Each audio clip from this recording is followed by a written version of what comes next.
Hey everybody, and welcome back to another episode of JoAnna's Point of View. I promised y'all another episode before Sunday. I actually promised another episode the other day, but circumstances kept me from making one. So I do want to make this video today for all of those out there that have been missing me, because I miss y'all too. You know, I like to start out my shows by reading an original writing and then going into today's topic. So I'm going to read something that I wrote called The Wrong Kind of Love. Remember what those butterflies felt like? The excitement comes over you like a warm purple light, filling you up with giddiness, but there's fear there too. Am I really good enough for a love like this? You ask you. But the answer's not far away. The foundation is breaking down. And you'll know you have to go all the way looking for reasons to stay. Still taking him at his word even though you're filled with doubts. Listening to his words even though the slip is hanging out. But this is love. The kind that hasn't had time to mature. Hanging on tightly even while losing your grip. It feels good to belong to someone, even if they never pull you off the shelf. Arguing with the man, hanging up and then arguing with yourself. You know you should block the number, delete all the messages and photos, but you secretly feel like this is all that's left.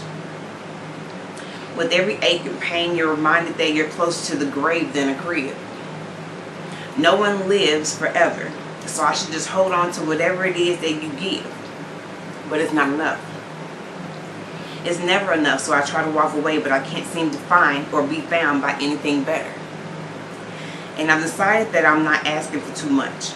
There's just too many willing and appreciative of a lot less. And I'm not asking for much. Just give me your best. If you say you're going to do something, follow through. As much as I give, let me be able to depend on you. But it's another day, another lie, another disappointment. Trying to believe in you has left me feeling so disjointed.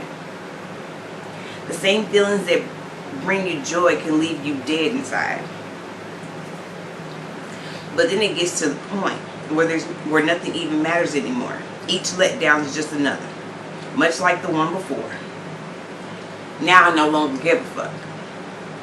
It just is what it is. But I never wanted it to be this way. I stretched, I bent until I was barely recognizable. Imagine not knowing yourself with the tiny pieces of you left. When a motherfucker keeps putting you last, no matter the circumstances it seems, do you know what that does to a woman? When you irresponsibly leave bitterness in someone else's cup, even though you've been there before. But it's not you, so you don't give a fuck. This kind of love is unacceptable, but I believe you don't know any better. You clearly have never been loved right, and hell, neither have I. I've been trying to make our broken pieces into a beautiful mosaic of rebirth in love, but I fear you may be unmendable. How else could someone claim to understand the error of their ways but keep repeating the same goddamn mistakes? You're probably hard of hearing. Is that why you lie so loudly?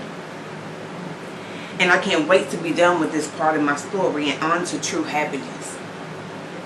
I hate that I need anything from you. You don't know it, but I'm preparing my exodus. But your time is almost up. Because that loving feeling is waning, being replaced with a double shot of I don't give a fuck. And that one is called The Wrong Kind of Love.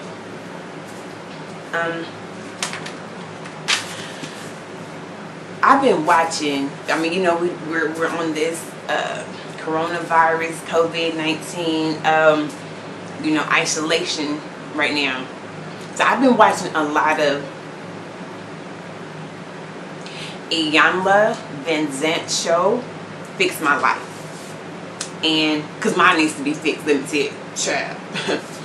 But I've been watching a lot of those reruns during this time of isolation. And the other day I wrote something down, and I truly believe this. I think I had a breakthrough. I'm gonna read y'all this. I think I had a breakthrough today. I finally saw the glaring similarities between my first love, my father, to all of the trash ass men I've been attracted to and attached to. Emotionally unavailable, make promises that either can't, won't, or never intended to follow through on, and becoming abusive mentally, physically, and emotionally when confronted with their lives. I have been dating my daddy and trying in all the self-destructive ways to make them love me. Yeah. I came to that realization when I started comparing some of the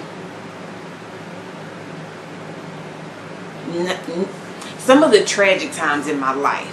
When I started comparing some of the tragic times in my life with my father as a child to some of the similar situations that I found myself in throughout the years, trying to find someone to love me.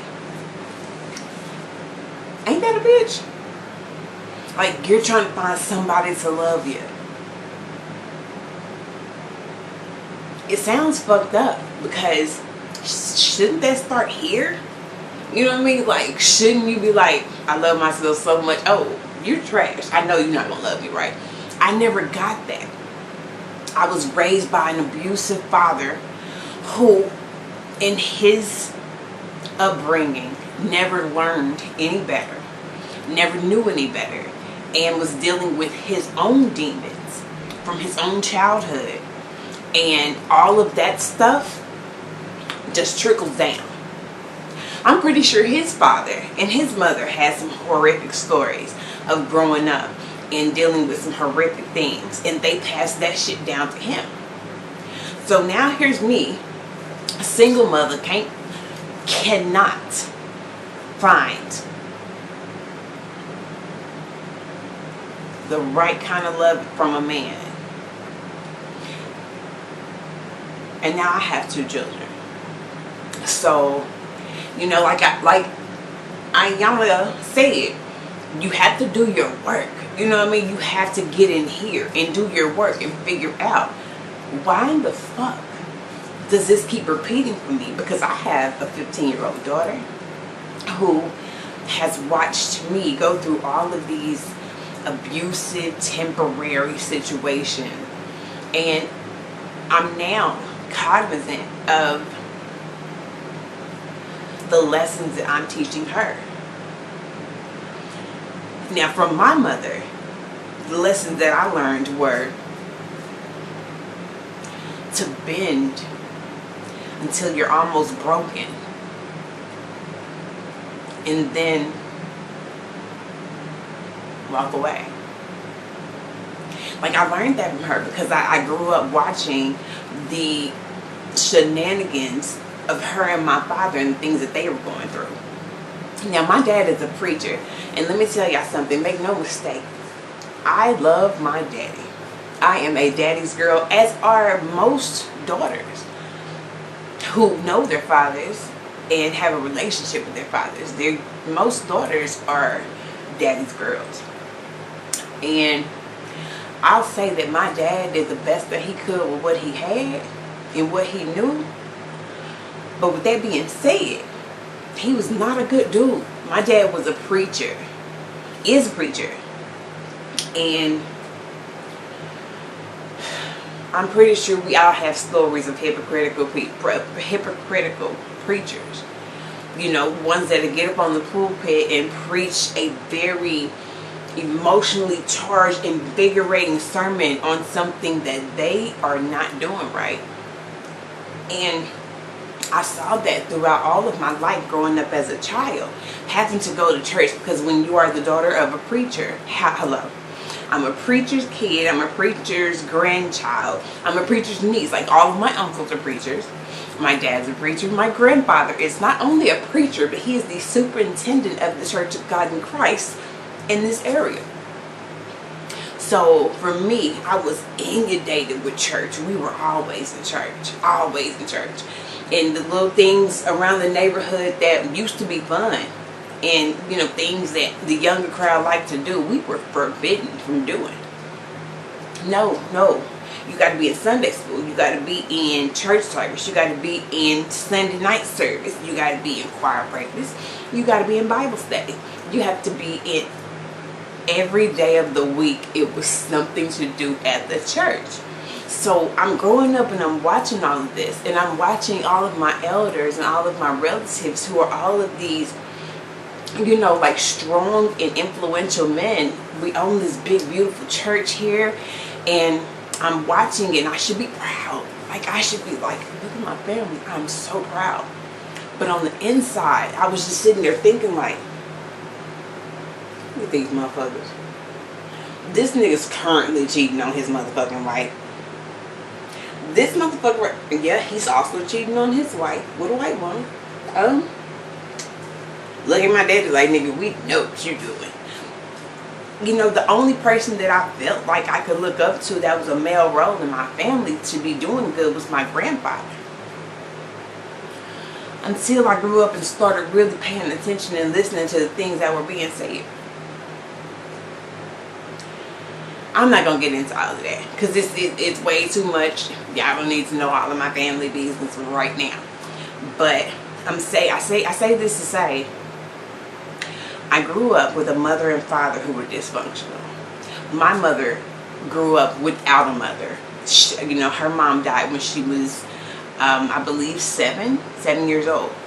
So she grew up with her father and her father's new wife, who was a lovely, lovely lady. But she grew up for a while with just her dad.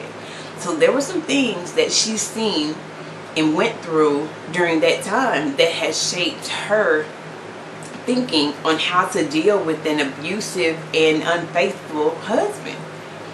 She wasn't taught right because she didn't have that mother there to tell her, like, this is unacceptable. Like, can you not see what's going on? This is not acceptable. And look at the way this person is treating your children, especially your youngest child. Like, she never had someone to tell her about the pitfalls of life and about how accepting, a certain type of treatment from a man would shape her for years to come. She had no one to teach her that. So she went from her father's house to my father's house to her next husband's house. She's never been on her own. Now, she had a few, like maybe a year or two in there after she divorced my father, where she was single and she did her thing. She sowed her wild oats, okay? And me and my sister were also young daughters at that time watching that. And even though now, at 35, I understand what I was seeing. My mother had been tied down for so long. She wanted freedom. She wanted, she wanted to feel beautiful again. She wanted to feel important and special again. So she was doing things to feed that need in her before she moved on to her next husband, who unfortunately is inevitably so similar to my father. Okay, he may not be the whole cheating, even though there's been rumors. But he may not be the cheating, verbally, emotionally, sometimes physically abusive person that my father was. But my mom and her new husband, they have 2 children too. Twins, a boy and a girl. I love them so much. So much. And I want the best for them in so many ways, but I know and I see the type of environment that they're growing up with, and I know that they're going to walk away from their childhood with scars just like me. Maybe not as deep, maybe not as nasty and gangrened and as mine, but they're going to walk away with scars too. And the lesson that I learned there was, you take it until you can't take it anymore. And that's what the fuck I've been doing throughout all of these relationships. I've just been taking it and taking it and taking it and taking it until I just couldn't take anymore, and then I would leave. Oh, but wait, there's more. Because after I would leave, there would be another motherfucker, just like the last, just like my dad, waiting for me, because I was damaged, and it was visible to predators. People who people who took more than they gave. People who saw that I was in a certain position and could possibly make their position better. Those people sought me out to attach themselves in a relationship with me for the betterment of them, with the degradation of me. Did y'all catch that? Motherfuckers sought me out to the benefit of them, but the degradation of me. And I accepted it because that's all I knew. I grew up watching people accept it until they were so broken that they had to leave because they could no longer pick up all those little pieces of themselves. That's what I learned. And that's what I've been doing over and over and over and over and over again. I also learned from my dad.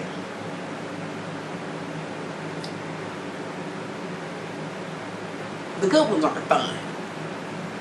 You know what I mean? I really feel like that's a lesson that I learned from my dad. The good ones aren't fun. Because I have met some good men in my 35 years. I've dated a few.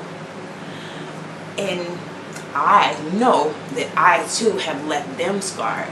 Because I wasn't ready for no good man. I didn't know how to be a woman that could have a good man. Because if it was too good, I would find a way to sabotage it. Not consciously, but subconsciously, I would find a way to sabotage the relationship. And while I was doing so, I was leaving scars on them too.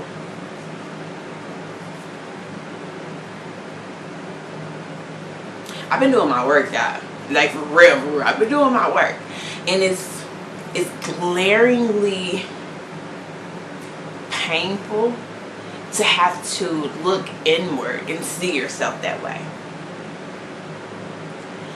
It's painful because no one wants to see the bad in themselves. And I didn't start out this way.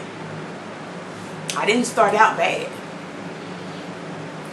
But the circumstances that I was born into led me to the life that I'm living right now. And I'm dealing with that. You know, it's bringing up a lot of stuff. So I'm having to go back and really think through some tough situations that I really do not want to bring up at all. But I know that I can't be healed and be 100% of myself until I do that work and go inside and heal all of those craters in my heart. And it's rough. It's rough. Trying to figure out why sex has been so important to me my whole life. That is a tough one, because it's not just me. Like everyone in my immediate family, with the exception of my mother, everybody in my immediate family just seems to be some hornballs.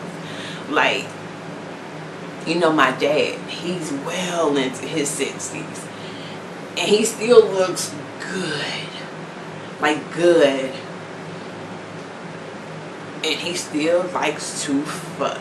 65, he's still smashing them cakes to smithereens. You know, his wife now is like, nigga, I'm out. I'm out. Like, calm down. He's still getting in there. And that's been passed down to each of my sisters, where we love to fuck. But I started thinking about that and realized that that is another side effect of the way that we were raised. I mean, I think I was maybe 6, 7 years old when I found my first piece of pornography looking for something under my parents' bed. And I knew that it was something that I should not look at. Like, this is grown. These are adults in, you know, positions and situations that are clearly too grown for me. But my curiosity had the better of me. So I looked at all of that shit. I went and got my sister. Look what I found. She come and look. We're like, ooh, it's some tapes in here too. We put them mugs in. Now we're watching fucking on DVD at like 7 and 9.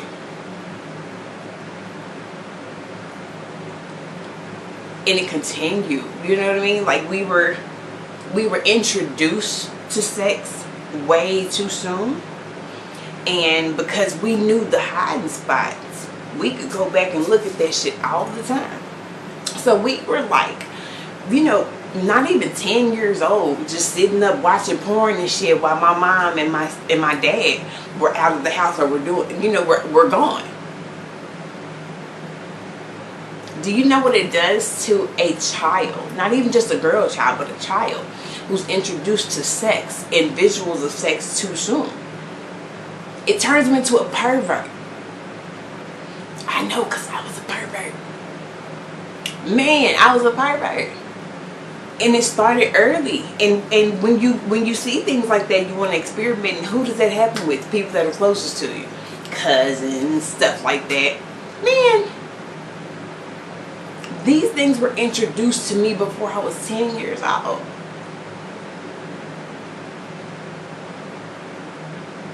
So this unhealthy fascination and addiction that I had to sex can also be contributed to my upbringing. And now I'm discovering all of these little tidbits about myself that I did not know were hidden within me and causing decay within me. And I haven't known, and I haven't, you know, like,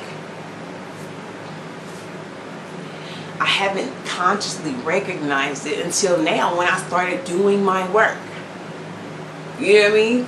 And I would love to have a few days with Ayama to work through some of these things. But she got me, you know what I mean? Like, and I'm not yet to the point where, you know, my attitude and my mouth does not get the better of me. So having somebody in my face with it, not in my house, that all that extra shit that she be doing that makes for great TV, I be done hit her. Like, I couldn't, like, right now I'm just not ready. But I would love to do that work with her, hopefully in a couple of months, if possible. You know, once I get to the point where my insecurities don't control me anymore. You know, because that's really what it is. When you lash out and violent like that towards people, it's something in you that ain't sitting right with you, your inner you. So it makes you violent and lash out. Man, I know a lot about that. You know, I've had so many fights in my life. I'm undefeated heavyweight champ of the world. Well, not of the world, but Texas definitely. And, you know, I gained a reputation throughout the years of being a bully, you know, and I was never a bully. That's the part that bothered me, because I had been bullied my entire life. I was the anti-bully. I was the one that would fuck you up if I saw you bullying somebody else.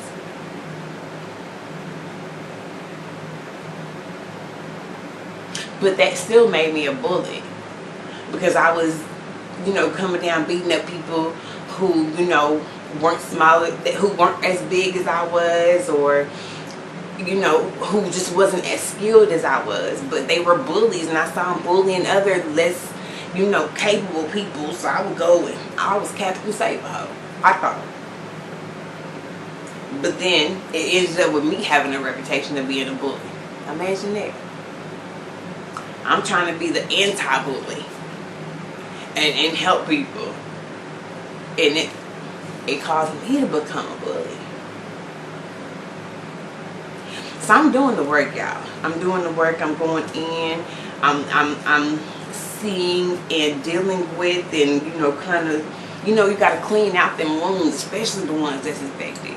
You got to go in there and get all that infected stuff out, and give the healthy tissue time to kind of heal itself and start to grow again. Boy, this is a process. It really is. And I feel myself becoming better because of it. Now I know that these situations are just side effects of a traumatic upbringing, a traumatic life. And I have continued my own trauma from the time I left my family's house when I was 17 to now. I've continued the cycle of trauma to myself since I left my father's house, because I had picked up all of those traumatic holes in me growing up there that were never dealt with, that were never healed. So that moved on to my adult life, and I carried that trauma with me, and I continued to traumatize myself dealing with men like my daddy. And I hate even having to say that, because like I said, I'm a daddy's girl. Like,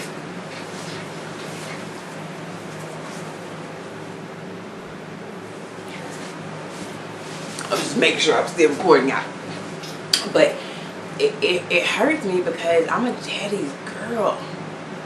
Like, I'm serious. If you hear me describe him, my daddy is so handsome, and he has been my entire life. I remember being a kid at school, and my dad would come to the school and eat lunch with me. And it used to make me feel so happy and so proud that my handsome daddy was up there at the school eating lunch with me. I feel real good about that. Until I started hearing things. Some of the teachers, y'all see that? Y'all see Mrs. Snowden 6 days a week, so fine. I started hearing stuff about my dad, and I'm like, my dad is handsome, feeling all good. Like, yeah, I got a handsome ass daddy. Not knowing my daddy was taking them hoes down. Teachers and teachers' aides at my school and shit, my daddy was knocking them down. And then on Saturday, studying his Bible, writing his sermon to go preach on Sunday. And I was so proud that my daddy was so handsome, and everybody was talking about how handsome he was. I didn't understand that those visits to my school were not really about me. He was coming and eating with me under the guise of spending time, and I want to see how you're doing. I need to know that you're good in school and so forth and so on. But in truth, this nigga was trolling for bitches. And y'all, I'm telling you, like remembering things like that, even speaking things, especially speaking things like that, hurts me to my core. Because there was more fights on the playground behind your mama jokes than there was anything else. So that whole your mama, your daddy stuff is real sacred to a child. So I never wanted to know. But me not knowing has led to me continuing this abusive cycle to myself. And not only that, I'm passing it down to my children, because all of my bad decisions, they're getting to see. Matter of fact, they have a front seat passenger view to everything that I'm doing and everything that's happening in my life.